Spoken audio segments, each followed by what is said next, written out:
Hey guys, so today Blades and Triggers have gifted me these beautiful Victorinox knives and I'm going to put it to the test. We're going to be making my go-to Mother's Day dish. Not any steak, but a chimichurri steak that's easy enough for mums, dads and even us kids to make. Let's do this.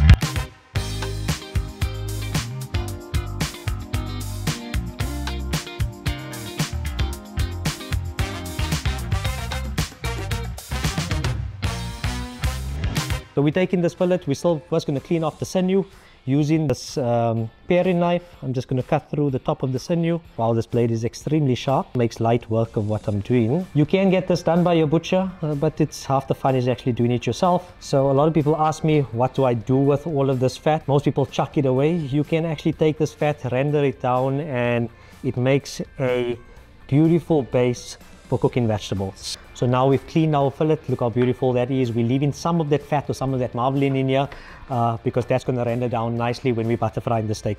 Here's all our fat. This is not going to go to waste. We're just going to chop all that fat down and that's going to be used to render. Here we've got our fillet.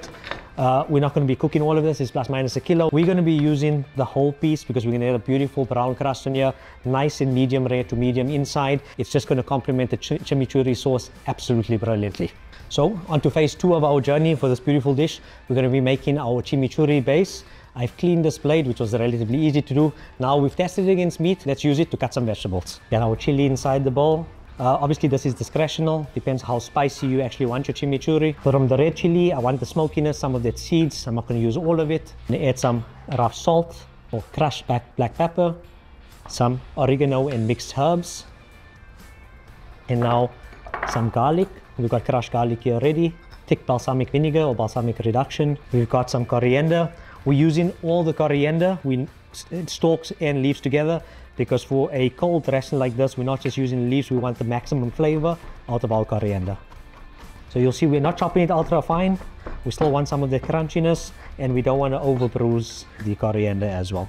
And lastly, before we add the olive oil, we've got some garlic chives. We're going to use this for both the topping of the steak and it's going into the chimichurri as well. This is not a traditional Argentinian chimichurri. This is obviously our fusion adaptation of it. Got all our ingredients in there. Now the secret ingredient, Italian sweat or olive oil. Nice healthy dose of that. Gonna mix our chimi, as we call it, together. I wish you guys could smell this. The aromatics are absolutely amazing. At this point, if you want, give it a bit of taste, check the salt and pepper, but that's spot on. We're just going to set this aside. Going to leave it for about 10 minutes. That gives us enough time to prep our veg and get our steak cooking. So we're just going to use our cleaver again to prep some vegetables or peppers, because that just complements this dish so well. So we're just cutting off the top and the bottom. We're just going to use our blade to roll through the pepper itself. And we're going to continue doing this with all 3 of our colors, so we have a bit of aesthetics on the plate. We're just going to divide all these peppers, going to flatten it out, and just do a very rough julienne. So now we've got all our rainbow peppers cut. We don't need all of them. The balance can be left over, can be covered, and you can use it for another recipe. We're just making it enough for our one portion or family size portion of steak. So now we're going to cut into our steak. We're going to make our medallions, so to speak, but I'm still going to leave it quite chunky. A lot of people may be intimidated by a blade this size here, but it's extremely easy to use. The weight of the knife actually helps with the cutting process. So give it a go. You don't have to use a small paring knife to cook everything. I know our grannies did it, but this just makes life really, really easy. So we're going to just cut into that, just a beautiful clean cut. So then I'm going to have 2 amazing pieces. This is Angus beef I'm using, but you can use any fillet beef for this particular recipe. So before we get cooking, I'm not spicing, I'm not adding any spices onto this here. We're going to use the natural oils, we're going to use some of that fat, and then we've got that amazing chimichurri that's going to flavor our steak. So no additional salt and pepper is needed for this. So what's going inside this pan? We've got a lot of fats, natural fats, and obviously some additional fats, as we put it, but not the unhealthy fat, the delicious fat. We've got white truffle oil, optional, but I think it's a necessity. We've got some butter, salted butter. Once again, we aren't adding any additive spices or salts to the meat itself. Salted butter. Into that, we're going to add that beautiful fat, and we're just going to let that render down for a couple of minutes, not before adding our basil leaf and a few rosemary sprigs. Our butter is melted. It hasn't started burning because we don't want it to burn it as yet. We've got that oil which is going to slow down the burning or the nuttiness of the butter.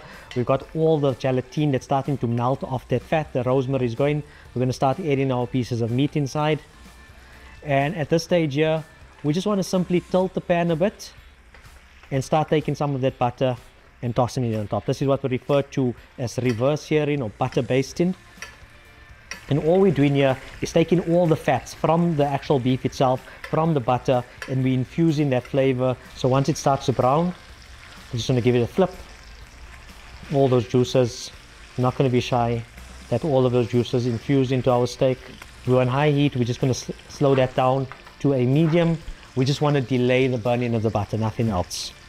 We are going to get that beautiful nutty flavor, but we don't want the fats to start separating from the oils in the butter. So I'm just using the tweezers. You can do this with a spoon, a fork, whatever's easiest to work with.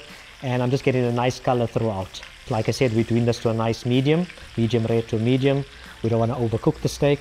So now we've gained our benefit from our fat. We're going to start taking that out. All that gelatin is already mixed into the butter.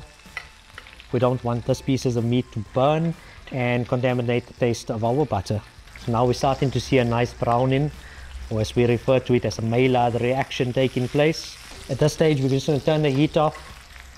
We're removing this, going to let it rest. We're going to slice into it, and then if you want it done a little bit more, you can add it back into the pan. But into these fats, we're just going to pick up our peppers and get that into the same pan with all the oils, all the fats. We're not overdoing it. We still want our peppers nice and crunchy. And it's just going to give a little bit of a balance to our final dish. So those peppers are about done. We're just going to transfer them into a bowl until we're ready to plate. So now, while a lot of people might think this is just the leftover or the burnt butter, this is all the leftover goodness. So we're just going to remove all of that, the herbs that we've put inside, turn it back onto the heat because that's where all that nutty flavor is. My steak's been resting for about a minute or so. I'm just going to cut into it. Oh, that looks absolutely gorgeous. And now at this stage here, you can decide what temperature or how done you want your meat. And I'm just going to chuck it back into the pan. And that's where the inside of the meat's going to absorb all this beautiful butter flavor.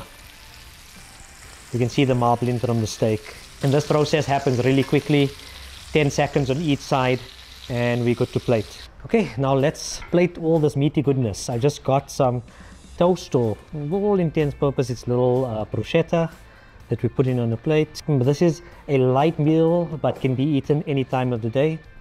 We're going to take our peppers, going to put some of that on the base. Remember, it's also got all the fats that we've had from that amazing steak and all the buttery goodness. And now for the star attraction, let's get that steak on. Now don't be shy. This is where that flavor is coming from. All the chimichurri with all of that oil. It's olive oil, so it's going to taste absolutely amazing. That's all your banging flavor right there. Now, just to make it look a little bit nicer, some raw sesame seeds, white sesame seeds, and voila, we've got our dish.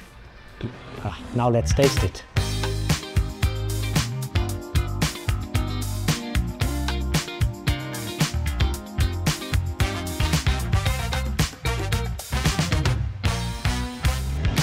So now the best part of the whole cooking process, and that's tasting. Conventional wisdom will tell me I just have to use a knife and a fork, but this thing's so soft. I'm using this as a steak knife, but not needed. I'm just picking it up and I'm going to give it a go.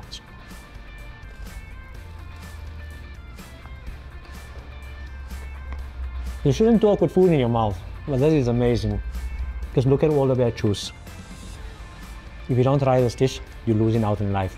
Mother's Day is coming, guys. This is the dish you need to be making. Watch the video. Full recipe is going to be in the links below. Hope you guys enjoyed this.